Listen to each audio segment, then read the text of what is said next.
Is the conflict between Israel and the Palestinians the revival of an ancient conflict recorded in the Bible? The nation of Israel is a resurrected nation. What if there was going to be a resurrection of another people, an enemy people of Israel? The Dragon's Prophecy. Watch it now or buy the DVD at thedragonsprophecyfilm.com. Hi, everyone. I'm Danielle D'Souza Gill, and I am delighted to be hosting Dinesh's podcast today and for the rest of this week. I am a mom to two kids, Marigold and Winston, frequently busy with them, and my husband, Brandon Gill. But I'm also the author of two books, The Choice, The Abortion Divide in America, Why God, an Intelligent Discussion on the Relevance of Faith, if you want to check those out.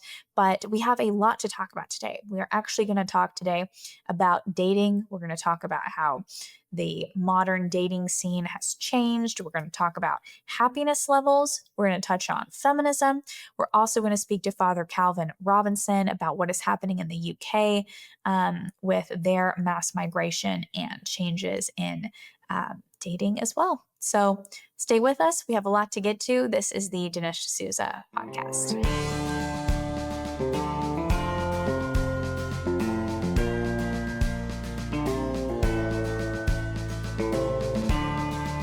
America needs this voice. The times are crazy. In a time of confusion, division, and lies, we need a brave voice of reason, understanding, and truth. This is the Dinesh D'Souza podcast. Two roads diverged in a yellow wood begins the famous Robert Frost poem, The Road Not Taken. The stanza continues, and sorry I could not travel both and be one traveler. Long I stood and looked down one as far as I could to where it bent in the undergrowth. The general idea behind the poem is that choices are an unavoidable part of life. Like the two roads in Frost's Yellow Wood, choices frequently present a binary where paths mutually exclude each other. You can't take both paths at the same time. You can't literally be going left while you're going right. And the speaker has to decide, which path should I take? Because once I go down one, even if I veer off, I can never get back to where I was to take the other path. Though the speaker chooses the path, quote, less traveled by, a careful reading of the poem reveals the speaker isn't certain whether or not he made the right choice. Today, we often think, oh, that's the best choice because you just did your own thing. You did something random, but he doesn't know that. Choice is a universal human experience. We are, all of us, constantly making choices and having to choose. And sometimes our choices are mundane. Sometimes they are, anything that comes up in a given day. What should I eat for breakfast? But other choices are extremely important with permanent and lasting effects that will forever alter our fate in this life.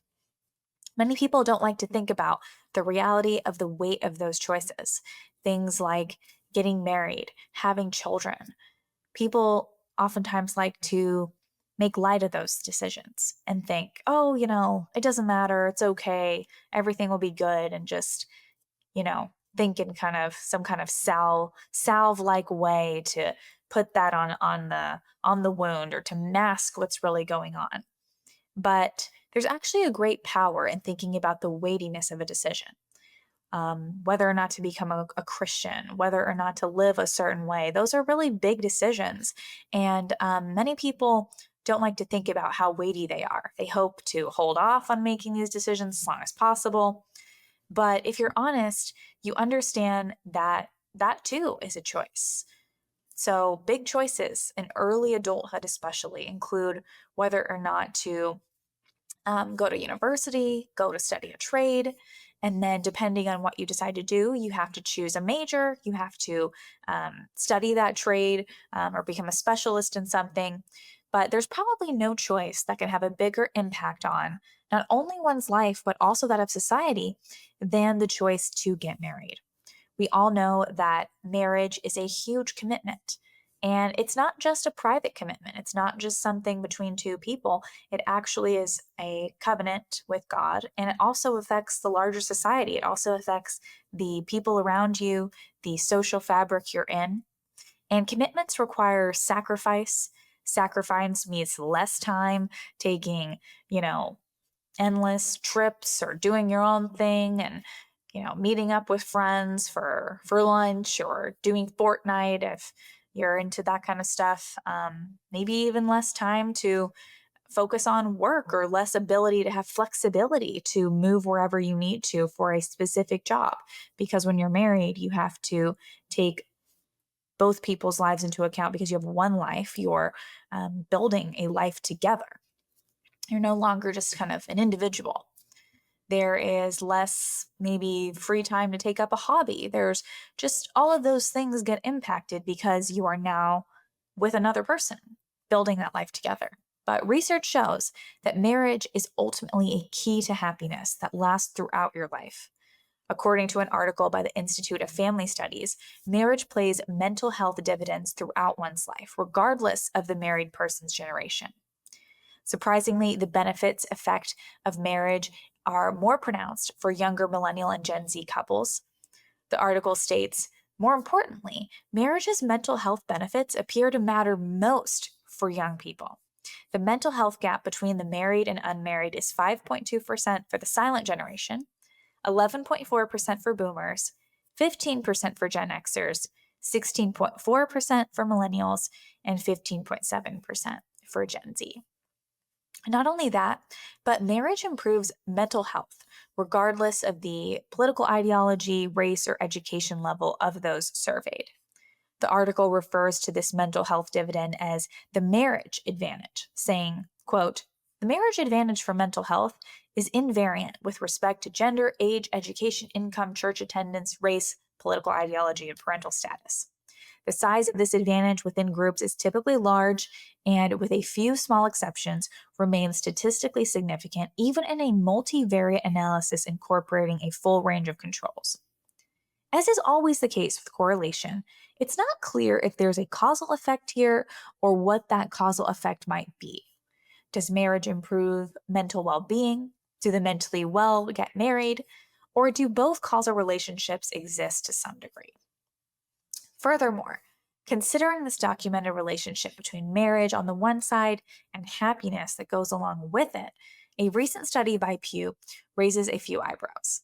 The study compared the attitudes of 12th graders in 1993 and 2023 and reveals that the number of students who plan on getting married has fallen from 80% to 67%, while the number of students who say they do not plan to get married has risen from 5% to 9%. The percentage of young people who aren't even thinking about marriage has almost doubled in 30 years. We need to ask ourselves, is this a good thing? Absolutely not. What is driving this change? Well, there's more to the data than meets the eye.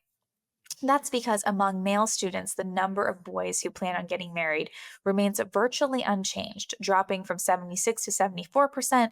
That is only 2% change over the last 30 years, so it is virtually pretty similar.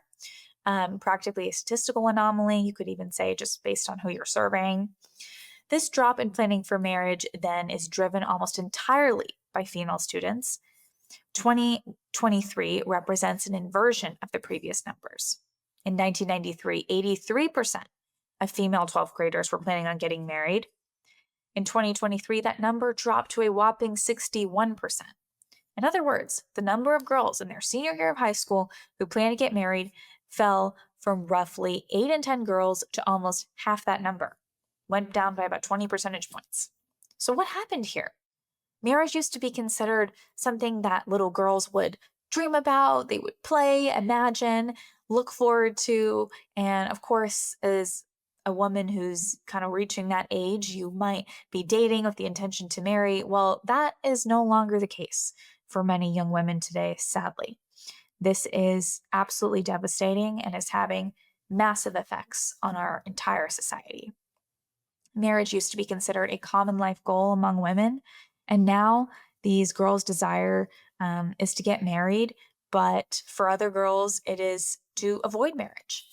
The choice to get married is now even less common among young women than it is among young men, which is very strange because usually most women want to get married, and actually a lot of men want to get married too, but it's usually a little bit less because, women kind of are the ones who, are a little bit more marriage friendly, you could say.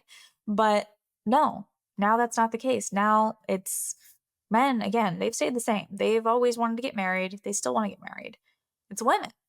They're the ones who've changed. Men have it really hard these days. They are constantly blamed. They are constantly pitted against women. They're constantly made out to be stopping women from excelling in the workplace because we're all about being girl bosses and so on. A bunch of silliness, but it really affects men. It affects their self-esteem. It affects their ability to get ahead at work because they're having to compete with twice as many people because we have both genders in the workplace, and you have a bunch of foreign people coming in also taking their jobs. So men are in a really difficult position. They're tired of being blamed. They're tired of being guilt tripped. And actually, a lot of Christian men in America are incredibly kind people. So they still manage to respect people around them. But they're getting pretty annoyed about the situation, rightly so. And so we need to fix it and do something about this because DEI and everything that has come out of the 1960s has been pure poison. It's been pure poison for men working, but it's been pure poison for women. Feminism is harmful. It leads to unhappiness. It leads to less children. Children are beautiful. Babies are amazing. And it's taken that away from women. It's taken away beautiful family homes, beautiful family pictures of kids growing up on safe streets with a mom and a dad and attentive parents who are able to focus on them. And they no longer have these things. At least a lot of kids don't. Some do, and they're very blessed, but a lot of other kids don't. And I think we need to really reimagine our society because if we continue down the road we're on, we're going to have extinction because our birth rate is so low. And we're going to have just a completely changed culture where children are only outsourced to the state, where men are not able to get the jobs they need or be as successful as they need to be in order to support a single income home. We're going to see women who are just left with nothing in life because they choose to not engage with their home, and they choose to just give up everything to be a girl boss, so to speak. We are constantly seeing men blamed for the much aligned term, the patriarchy. Constantly, we're hearing that narrative perpetuated by liberal culture. And on top of that, it's been widely reported that the younger generation has struggled more with mental health than their older counterparts. You'd think we've made progress. You'd think, oh, young people are so in tune with themselves. They know all about psychology and therapy. But actually, no, they actually are much more sad. A lot of the time, happiness is actually pretty simple. It's correlated to loving God, following God, getting married, having kids, loving your family, having a purpose in life. I think a reason to get up in the morning, men going out there, asserting themselves, women using their empathy in the right situations with their kids. But no, we've kind of tried to pathologize happiness and make it seem like we need to look into, anxiety and all these other things to solve stuff, when in reality, modernity is really what is causing that pain. If the correlation between mental health and marriage is indeed causal or synergistic, then our society is about to see a massive increase in lonely, mentally unwell, disgruntled women. Yes, wait, I may have just described the Democrat Party because we all know where those people are voting. Well, at least one person is placing the blame for this shift among young women towards marriage on Hollywood. In an article on Fox News, J.P. DeGance, who founded and runs the marriage ministry Communio, pointed out that movies, particularly Disney movies, have done away with a traditional storybook ending where the prince wins, the princess, gets to end up with the prince, and the two get married, and there's a standard happily ever after. That closing scene is very traditional. It's seen as very beautiful because that's kind of what every girl wants. But he points out that a happily ever after ending like this, which used to be standard through Disney movies, even through romantic comedies not too long ago, The idea has all but disappeared from movies since then. We've now become a cynical society who doesn't even want love. The most common storyteller among young people has been Disney in many ways because a lot of people grow up watching Disney movies. The lead character gets the girl, and there is a staple of, um, you know, ending, beautiful kiss or something like that. But he argues that since then, the traditional happy ever after ending has been replaced by stories focused on independence, self discovery. That's now the big thing. You now have a relationship with yourself. Wow, I've really come to a higher level. I've really achieved something because I understand me. Wow. That is that is pretty sad. People now spend years discovering themselves. We've seen Emma Watson, who did a big interview, I think with Jay Shetty, this kind of modern podcaster. And she literally talks about the fact that she's not married, 35. She's been discovering herself. She's been going through a lot. And in a way, it makes sense. I mean, Hollywood, a lot of them have disturbances. They have a lot of issues because they started entering Hollywood at such a young age. They were working crazy hours at a young age. They might have a lot of just trauma, and that's fair because some people do have trauma. But this has now become the norm where a lot of women who honestly at a certain point aren't so young anymore, but they think they're young and they're still discovering themselves, still figuring out who they are. And the reality is, who they are is pretty obvious. Who they are is someone who is a little bit lost. And that's okay. I think the solution isn't to beat up on them. It's not to, just demonize them. I know a lot of them are liberals, but I'm hopeful that, if they get married, they'll become conservative. Have kids, they'll become conservative. But I think the solution is really to show them the emptiness of that life, the emptiness of just continuing down that road, because just examining yourself, honestly, it's not that interesting. I think channeling your efforts toward otherness to focus on helping other people is a great thing for women to do, because honestly, a lot of women who don't get married, don't have kids through history, they were nuns. They were devoted to still helping others. Even though they were celibate, they were still devoting their lives to the Lord. And so, absolutely, am I not saying that marriage and kids is the only solution? There is another path, and that is that path. But we know many young women are not taking that path. So, for young women to choose instead, oh, I'm just going to be like a man. I'm just going to, do all the things men do, and I'm going to work at my cubicle and make it to the corner office and so on. That actually leads to the highest rates of unhappiness among women. Those people are actually the most regretful. They oftentimes spend their later years thinking about what if I had gotten married? What if I had had children? And that's why they spend so much time in this self-discovery, because they have to really dig deep to think about who they are and what that would be. One recent example was 2025's live-action Snow White remake, which does away with the prince character and downplays the love story angle from the original animated film. And yes, the now infamous Snow White remake, the one that was roasted because it's so horrible. Among its many bemoaned flaws is the change in storyline that recasts Snow White as a fully independent, highly opinionated girl boss. The actress who would act like she kind of knows everything. Gone from that movie is the knightly male hero who rescues her from eternal sleep with a gentle kiss.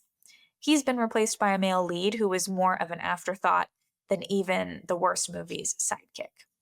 But the movie was panned. It's recognized as one of the biggest flops of the year. And in 2025, the year that broke Hollywood, that is quite the accomplishment. The fact of the matter is the disappearance of romantic, happily ever after endings from the American silver screen isn't limited to Disney. It isn't limited to recent times. Recall the anti-romance movie La La Land, which is now almost 10 years old. That movie features a romantic couple who, spoiler alert, don't end up together in the end. About 10 years ago is when numerous outlets and industry trades noticed the disappearance of the happy ending. each with its own theory as to where it went. In 2017, The Cut opined that it had something to do with the advent of dating apps, young people being presented with a constant yet overwhelming stream of choices, only to find themselves perpetually disappointed, some of them giving up. But anyone who's gone on even one, Hinge date knows that there's a huge chasm between the promise of the dating app and the reality that can be staggering. Now, I know people who have met people on dating apps, so not saying for everyone this doesn't work out, but just kind of the whole way that it's all set up, it's a little bit, kind of disappointing, I think, for a lot of people, because you're not meeting in a natural way. You're not kind of like meeting in person, getting a sense of their personality and so on. And a lot of young people are kind of jaded. So when you combine these cultural shifts, the kind of women in the workplace, the exceedingly high expectations of men, the angst online from a lot of young men, it's not shocking that we'd start to question what it means to find or even want a romantic soulmate. The article says that at the end. I was blessed, met my husband when I was 18, got married out of college at 22, and was engaged when I was in college. So I have not gone down any of this road. But from the people I know who are in this situation, I think it really is kind of trying to find a diamond in the rough or something if you're in a dating app situation. And ideally, honestly, I think meeting someone through mutual friends, through shared kind of family or interests, of course, worldview, of course, number one is going to be worldview. In 2018, the New York Times, on the other hand, noted that it isn't just the happily ever afters that have disappeared, but the very idea of endings in themselves. People don't want to see an ending. And I think that's because if life is disappointing, it's not going the way you want, you think, oh, this can't be it. I don't want this to be over. No, things are going to change later. But you see, the ending, it doesn't stop a story, but it does kind of solidify where this couple is. And of course, marriage continues, life continues even after you get married and have kids. But there is a peace to it. There's a stability to it. Whereas if you're kind of floundering around, you're unsure of yourself, let's assume you're not a priest, you're not a nun, you're not called to that. You're just kind of wandering. It can feel destabilizing. And that's where a lot of young people are as they're getting married later, as they are having kids later and taking on a lot of that, honestly, just adult responsibilities later. It's actually not leading to more happiness for them. It's not leading to anything fulfilling. It might seem fun because they can take a lot more, weekend trips or do more fun things, but it's not actually fulfilling, and it's not even actually fun, I would argue. Even just if you're looking at pure fun, I don't think they have nearly as much fun as a lot of people who are married to someone they love and have kids, because it is wildly fun to be in that state in life. So if we look at this, kind of these movies, we see that movies like La La Land, Snow White, they're reflective of the infosphere of the internet, where content, not story, is king, and everything is on an endless stream. Everything is constant, like TV episodes. Everything is just things that are happening. It's kind of postmodern. There's no real arc. There's no real meaning. The Times explains, quote, "The novel's bounded story was a technological innovation as much as a formal one. A novel must end because the physical object of the book will eventually run out of pages. But news wires and radio reports just keep coming, and as one author put it, by now, almost nothing that happens benefits storytelling. Almost everything benefits information." Still, yet another British outlet, The Tab, bemoaned the traditional Disney ending in 2016. The writer of that piece loved the idea of Disney princesses, just not Disney princes. She saw the idea of finding one's sweetheart and marrying them to be, quote, unrealistic. The only myth about princess culture I believe to be truly detrimental is the myth of happily ever after. Films always end on a harmonious note with victorious music, a royal wedding, a villain defeated, and the mending of affected relationships. The truth is, life is so imperfect, and while I wish dating, courtship, or romance could be like the movies, love is flawed. There isn't one marriage or relationship that hasn't had its fair share of arguments, fights, or frustrations. Humans mess up, and the perfect endings of these characters do not reflect the inevitable failures and disappointments life will bring young women. I think it's only fair young girls be presented with a realistic portrayal of life, end quote. Wow, that is depressing.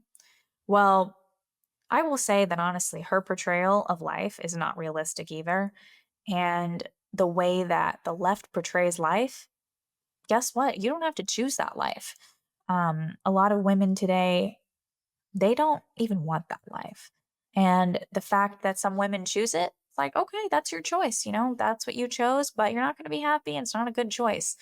Um, Whereas a lot of women actually can have that happily ever after.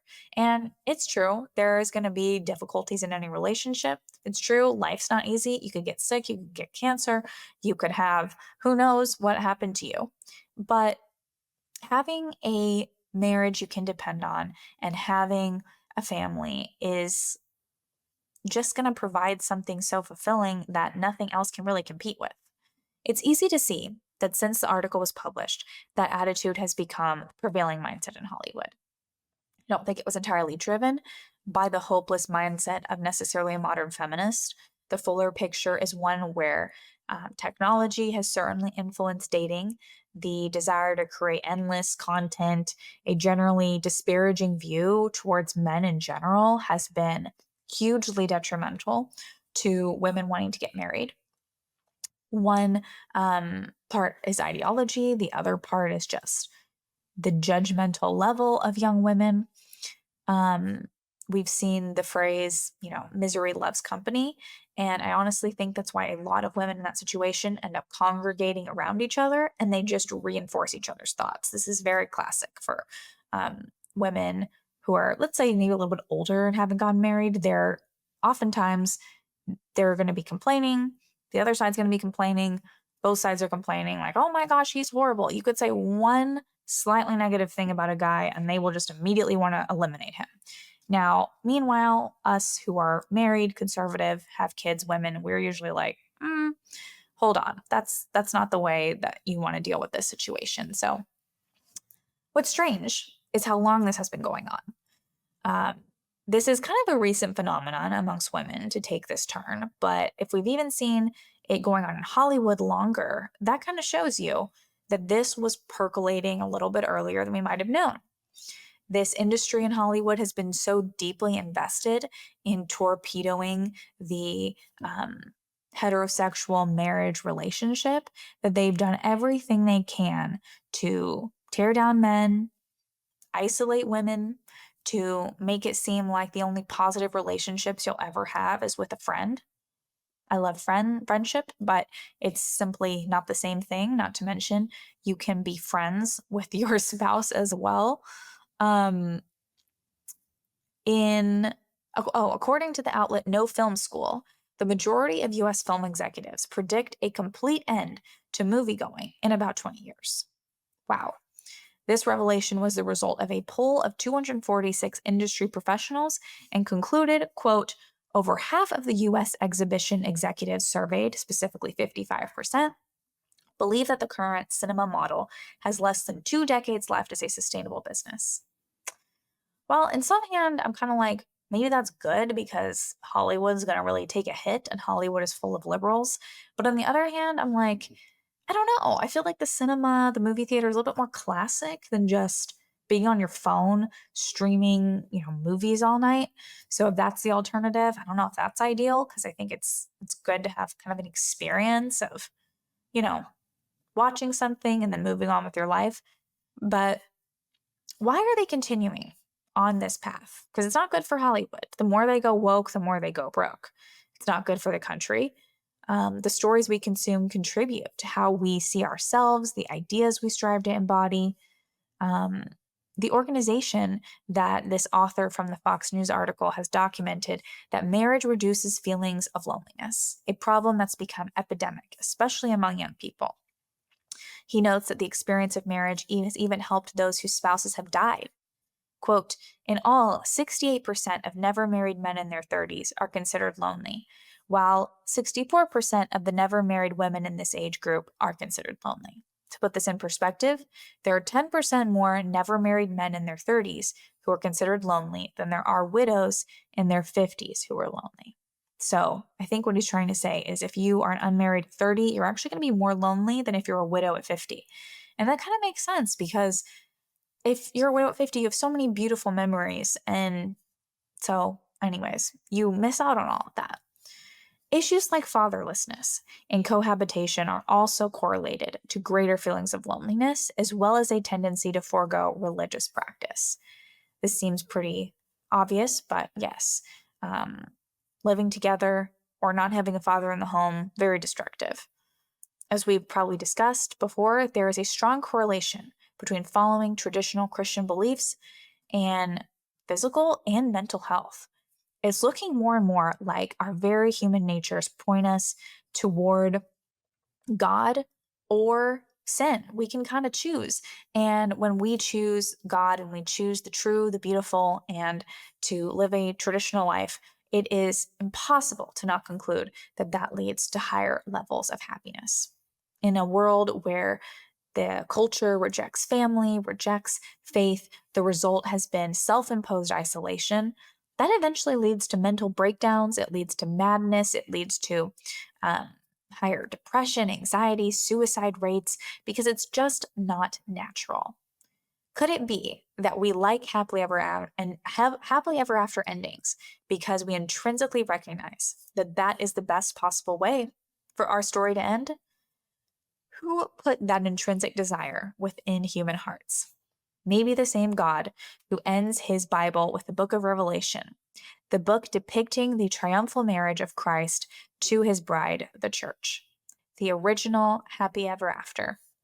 Marriage isn't just a union of one man and one woman. It is the part of life where the couple enters the storybook and the storybook becomes incarnated in real life through the couple. And our attitude towards stories impacts how we feel about the institution of marriage. The author notes that the secret to more marriages is to prioritize getting married over other life goals. His advice runs counter to the prevalent newer attitude towards marriage, something scholars call the capstone model. In the capstone model, marriage is entered into only after getting ahead in your career, after reaching some level of financial or personal achievement. Individuals who pursue the capstone model often have a longer list of requirements before selecting a mate, and sex before marriage is common in that model. Horribly. While some celebrate this shift, the explosive and societally dangerous levels of loneliness among the never married shows one major defect in capstone marriage. At the other end of the spectrum is the cornerstone model, which is a more biblical approach. A cornerstone model isn't some sort of reward you treat yourself with when you finally conquer the corporate ladder. It is the model where you start your life with marriage and build your happiness on top of it. You tackle your kind of life trajectory together. Under a cornerstone model, marriage is seen as an essential relationship to construct a happy and successful life. One accesses marriage in a cornerstone model before fully establishing himself or herself professionally. For Christians, it is held up as the most common path to grow in holiness. When this model is embraced, chastity is much more common in the marriage. Which of those two models is more likely to resonate with present-day Hollywood? Well, of course, you know the answer to that question. It is definitely the first one. And which one is more likely to correlate with happiness? The second one. Finding a spouse isn't about the princess swiping right, for a decade. It is about really just meeting someone where they are, sharing those common worldview values, and getting married younger, choosing to embrace life and embark on that journey together. Christmas, yes, we can say Christmas, is a time of giving, and there's nothing better than knowing that what you give results in saving the life of an innocent baby. And for every baby we save, there's a mom who was saved from a lifetime of regret. Every Christmas stocking you will look at this month is a blessing in your life. Won't you make that possible for a mom today? Preborn provides free ultrasounds to girls and women, and an ultrasound doubles the chance she'll choose life. $140 gives 5 free ultrasounds and saves babies. Just $28 a month can save a baby a month for less than $1 a day.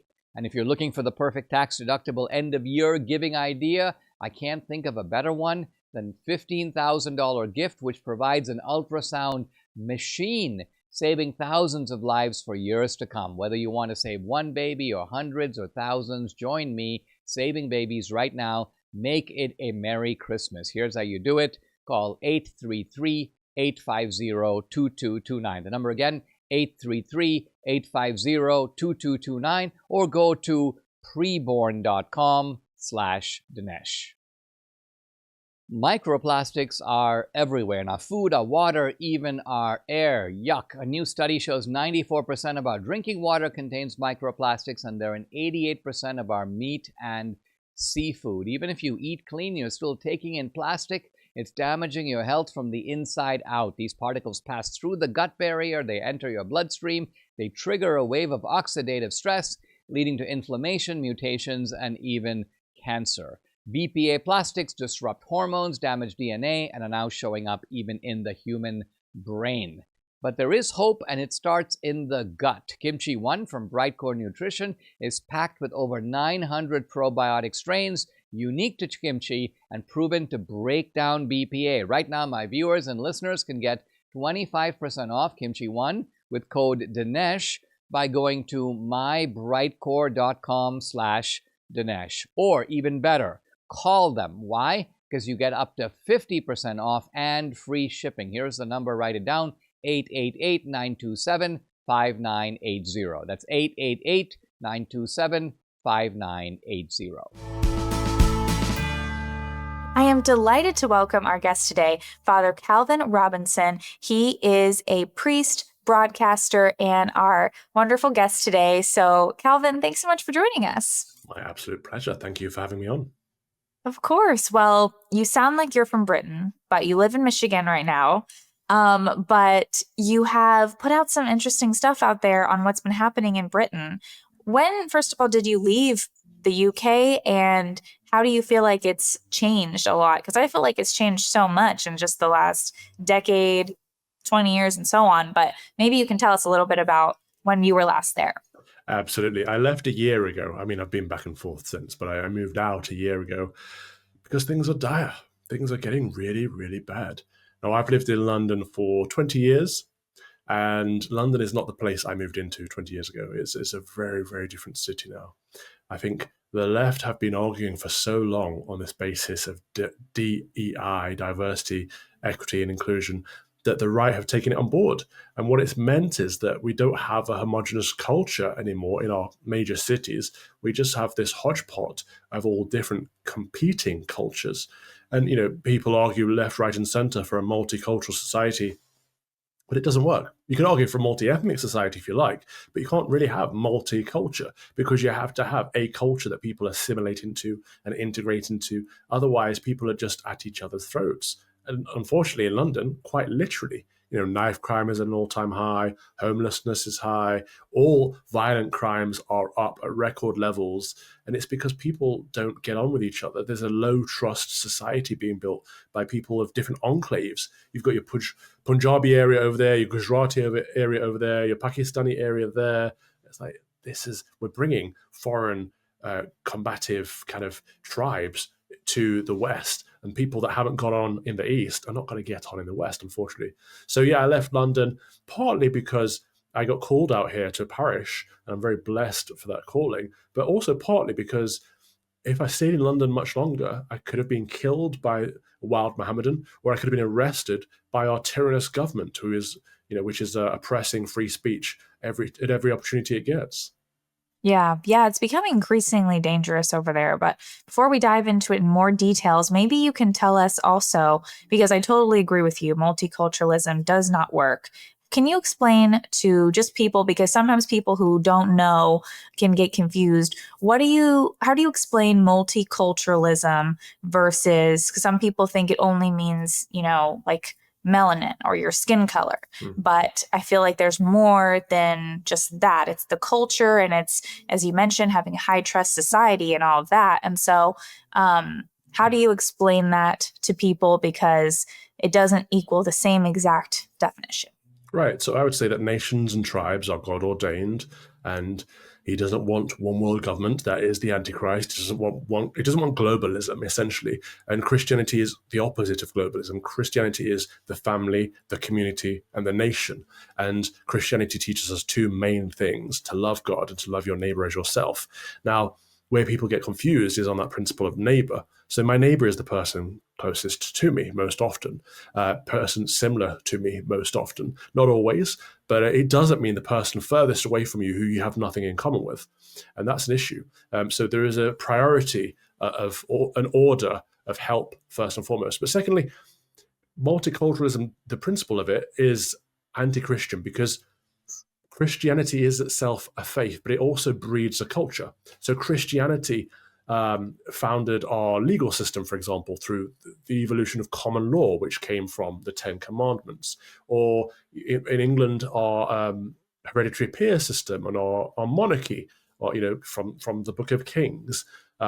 We believe in the divine right of kings, that our king is the highest authority in the land, but he has an authority higher than him, which is important because he's not an absolute monarchy in the sense that whatever he wants to do, he can do. He is essentially to be held on Judgment Day accountable for his leadership. And this is important because we teach ourselves we have a servant leadership, which Christ modeled, and that everyone has a degree of accountability. But multiculturalism doesn't take that on board, because you get cultures from different parts of the world that don't agree with common law, that don't agree with the divine right of kings, that don't agree with any of our modern systems. And they are modern from the last 2,000 years or so. And so a prime example of that, let's speak about law then. We have a basic legal system in our country that has evolved over 1,000 years. Someone can come to our country and say, no, we want Sharia, which is an Islamic law, and it's very different to our legal system. And in fact, in the United Kingdom now, there are 85 Sharia courts where people go and they're held accountable by themselves to their own legal system, which is parallel to ours. And of course, that doesn't work, because it will breed all kinds of contentions, such as divorce and honor killing and pedophilia and all kinds of things that we don't need to go into, but they're evil. And the problem there is that it's not the way of the land. And so when you have different cultures with different legal systems and different ideas and different faiths, different ideologies, which one is the right one?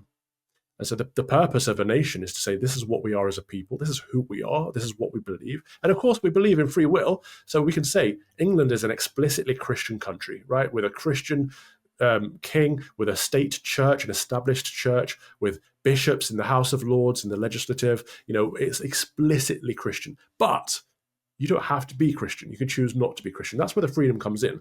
What we should do is draw the line and say that also means that we can't have Mohammedans in the House of Lords or the House of Commons in Parliament. It means we can't have Hindus, Sikhs, Jews, Muslims putting forth their ideas and their principles, because we are a Christian country. And that's not to say that their ideas are bad. I think some of them are, but that's not even a judgment call. That's just saying we think that our ideas are good. We think they're objectively good because Christ is the objective good. He is universal truth. And so we govern our country based on him, based on his principles, no other idea. That should be okay. If you have a system like that, you can say, we can take some people in who are of different ethnicities, for example. So maybe brown people, yellow people, whatever. Like, your immutable characteristics don't matter as much as your faith, your culture, and your ideologies. They are what matter.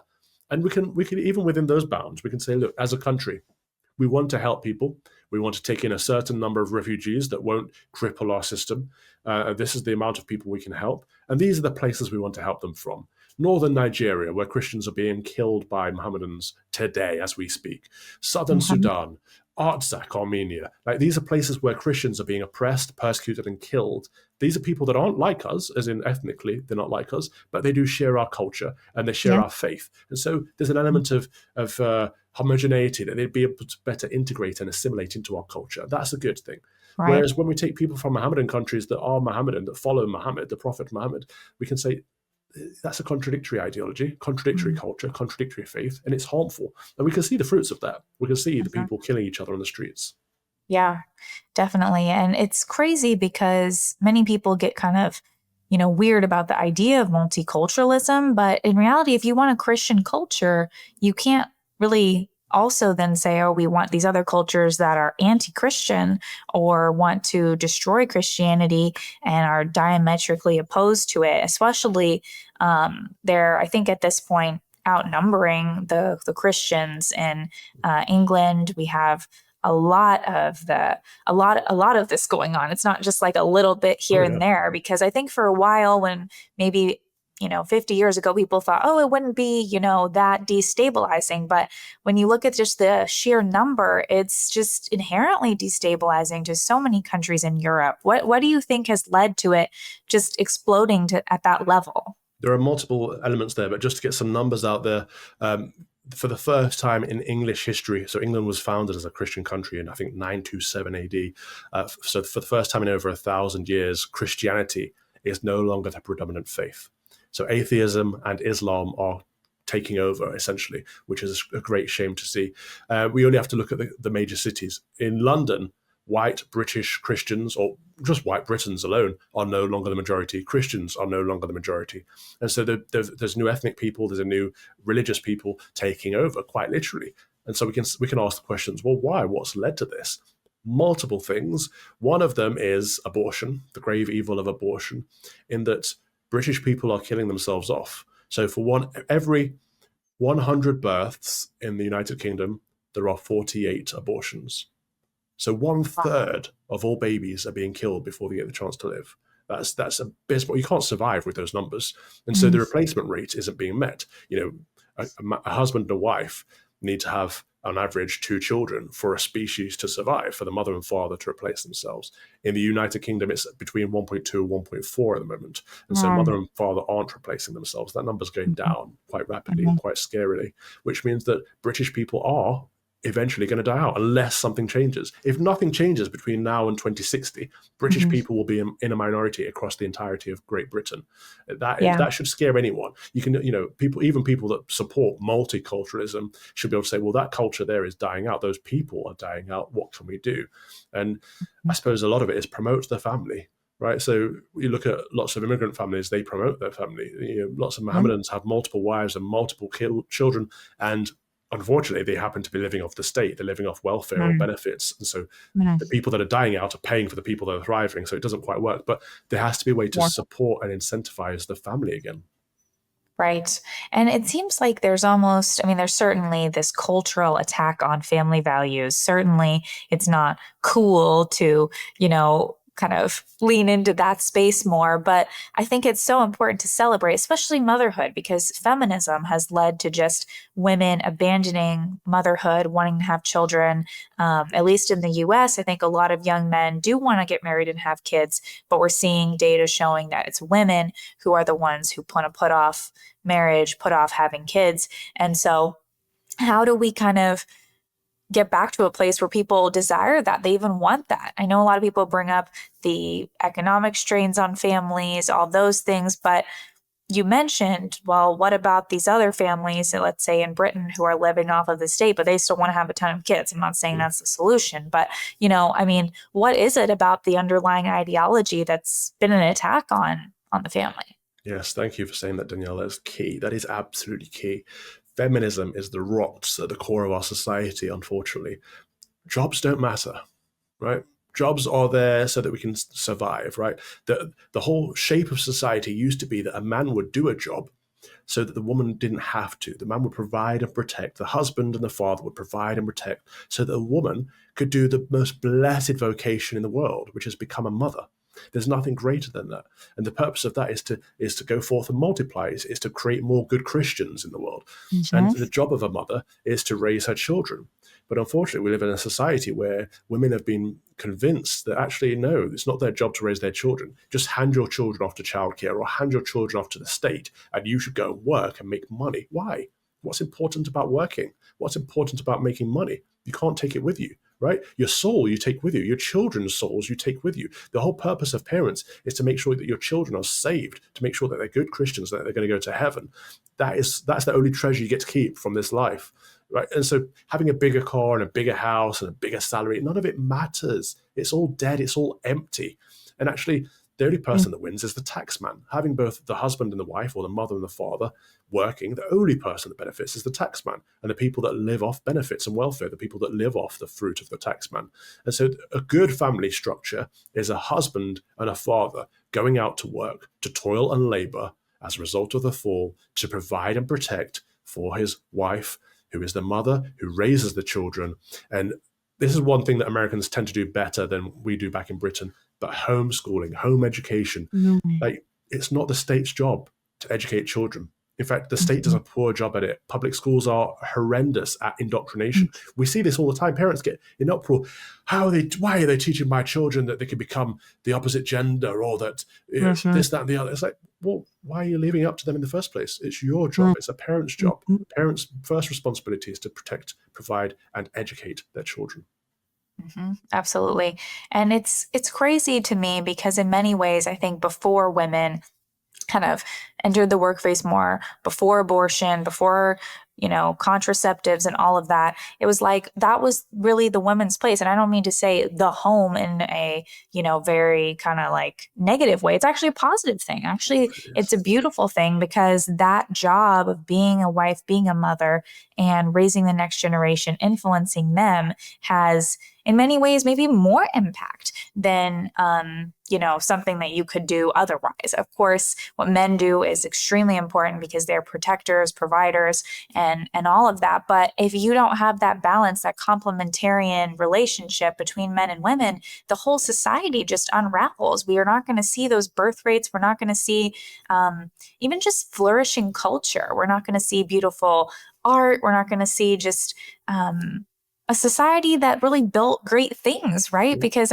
Britain had such a beautiful empire, and now it's so upsetting to see what's happened today. America, in many ways, we kind of came out of Britain, and we're, I guess, the rebels of Britain, but there's such a close connection there. And so I hate to see what's going on in Britain, because I feel like America is only a few steps behind that. And so we have to really prevent it from getting to that extreme level of whether it's the multiculturalism, the rise of radical Islam, the complete drop in birth rates. So I'm hoping that through cultural change, women will want to turn away from feminism. What do you think are some of the biggest things that I guess have led people to even want feminism or want to turn to abortion and all of these things? Because them becoming available was obviously horrible, but now that it is available, what do you think has kind of led to that? Yeah, it's the lie that we've been told since the beginning, that everyone must be equal. No one's equal, right? You and I aren't equal in that I'm probably a few feet taller than you, which means I can reach on shelves higher than you, or you may have advantages that I don't have. Like, this is life. We all have advantages and disadvantages, and nobody is equal in heaven. There's a hierarchy in heaven. Even within God, there's a hierarchy. This is important. Angels, thrones, dominions, principalities, powers.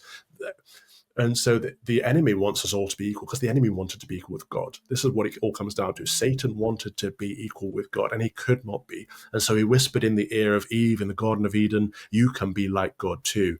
You can eat of the fruit of the tree of knowledge of good and evil. You can know the difference between good and evil. You can be like God. And it's a lie. And this is what the feminist movement is. It's women can be equal to men. No, we're not interchangeable. We're equal in terms of dignity and worth in the eyes of God, but in many ways we're not equal. Women are more emotionally intelligent. We call them the fairer sex because women are more nurturing, more empathetic. And these are good things. These are good traits, especially within the bounds of a family. They're not good things when it comes to voting and politics. But men are generally stronger, faster, and these are good things for providing and protecting. And we used to recognize each other's strengths. And the feminist movement said, no, women can be exactly like men. Women can go out and work like men. Women can be strong like men. And to the exception, yes, of course, there are always women that can be as strong or stronger than men. but not in general. And generalizations matter because the two are supposed to come together, like you say, to complement each other, but to help each other. When Eve was created, she was literally created as a helper to Adam, right? She wasn't created to be his equal. She was created to help him. And that's an important distinction that people don't want to hear because they think it means inferior, but of course it's not. It's like the man's role is to love, honor, serve his woman. And that you don't do that to something that is inferior to you. But the point is that because the feminists persuaded women that they need to become equal to men, they've essentially persuaded women to want to be men. And this is why feminists, we started out with the butch feminist who was, trying to look like a man. And then we ended up with transgenderism, where we have trannies who are saying, I am a man. And that's absurd. But in order to work in a men's environment and to be in a man's space, women had to do away with their greatest vocation, which is motherhood. And so contraception is evil for that point, because it meant that the sexual act could be divorced from marriage, divorced from love, and actually could mean that you could do the pleasure side without the consequences. So you didn't have to raise a family. And abortion is the same. You can kill your baby so you can go back to work and be like a man, live like a man. It's not good. It's the gravest evil in human history. We are living in the most evil time in human history. Through abortion, since it was decriminalized in like the 1970s, women have killed more human beings than men have killed in every single war, pestilence, plague, and famine throughout history combined. That is how evil abortion is. And for some reason, it's seen as acceptable and even celebrated at times. We are living in the dark ages.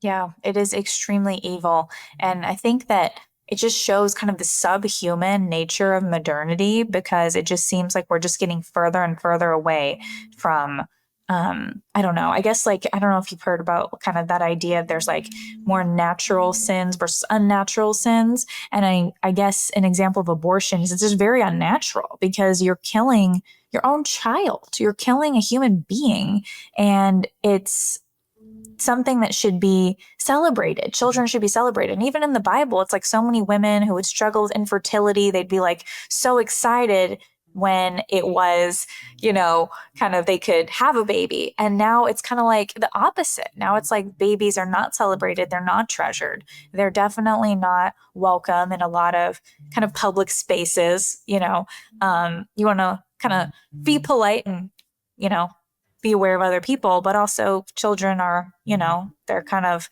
make some noise, especially the toddlers and so on, babies. So I just think people have become so intolerant of kids, and there's like an attack on children in another level, even in addition to attack on women. Yeah, there is, absolutely.